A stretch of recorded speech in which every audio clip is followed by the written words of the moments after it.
రాష్ట్రంలో చేనేతకు పూర్వ వైభవం తెచ్చేందుకు సీఎం చంద్రబాబు నేతృత్వంలోని ప్రభుత్వం కృషి చేస్తుందన్న మంత్రి సవిత అన్నారు.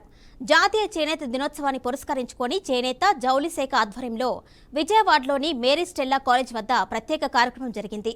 ఈ సందర్భంగా రాష్ట్ర చేనేత జౌళి బీసీ సంక్షేమ శాఖ మంత్రి సవిత, తూర్పు ఎమ్మెల్యే గద్దె రామ్మోహన్, రాష్ట్ర చేనేత జౌళి శాఖ ముఖ్య కార్యదర్శి సునీత పాల్గొన్నారు. చేనేత వస్త్రాలు ధరిద్దాం, చేనేత కళను ప్రోత్సహిద్దామంటూ పిలుపునిచ్చారు.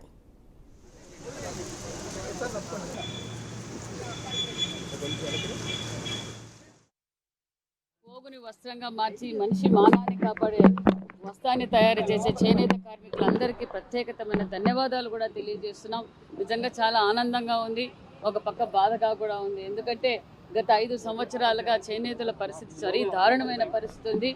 మళ్ళీ రాజయోగం, స్వర్ణయుగం ఈ గతంలో 14 నుంచి 19లో రాష్ట్రం విడిపోయినా చంద్రబాబు నాయుడు గారు చేనేతలకు పెద్దపీట వేసి అన్ని విధాలుగా వాళ్లకు ఆసరాగా ఉండి వాళ్ళ జీవనోపాధి కోసం అనేక సంక్షేమ పథకాలు కూడా చంద్రబాబు నాయుడు గారు అమలు పరిచారు. మరి గత 5 సంవత్సరాలుగా నా బీసీలు, నా ఎస్సీలు, నా ఎస్టీలు, నా చేనేతలు అని చెప్పి ఓటేయించుకొని చేనేతలను ఒక పక్క రాష్ట్ర వ్యాప్తంగా అన్ని భూస్థాపితం చేశారు. మరి చేనేతలు కూడా ఈరోజు చాలా చోట్ల వాళ్ళు వలసపోయే పరిస్థితికి వచ్చింది. అదేవిధంగా కొన్ని చోట్ల ఆత్మహత్యలు కూడా చేసుకున్నారు. ఎందుకంటే వాళ్ళు తయారు చేసిన వస్త్రాలని కొనుగోలు చేసేవారు లేరు, వాళ్ళ పాతిగతి లేకుండా వాళ్ళ గతంలో తెలుగుదేశం ప్రభుత్వంలో ఏమైతే మన సంక్షేమ పథకాలు అందజేశామో అవన్నీ పూర్తి బంద్ చేసి నేస్తామని చెప్పి 24,000 రూపాయలు అందజేశారు. ఆ 24,000 రూపాయలు కూడా నేతన్నలకు ఇవ్వకుండా వైసీపీ కార్యకర్తలకు అందజేసి నిజంగా చేనేత వ్యవస్థ నిర్వీర్యం చేసిన ఈ వైసీపీ ప్రభుత్వంలో చేనేత కార్మికులు చాలా ఇబ్బంది పడుతున్నారు.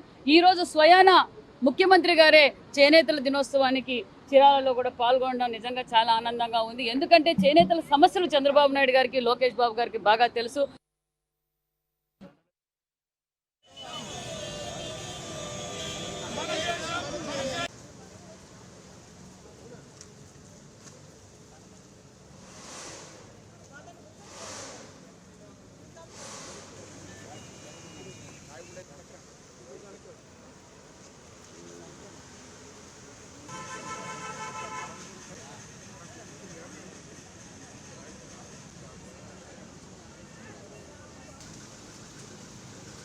సరే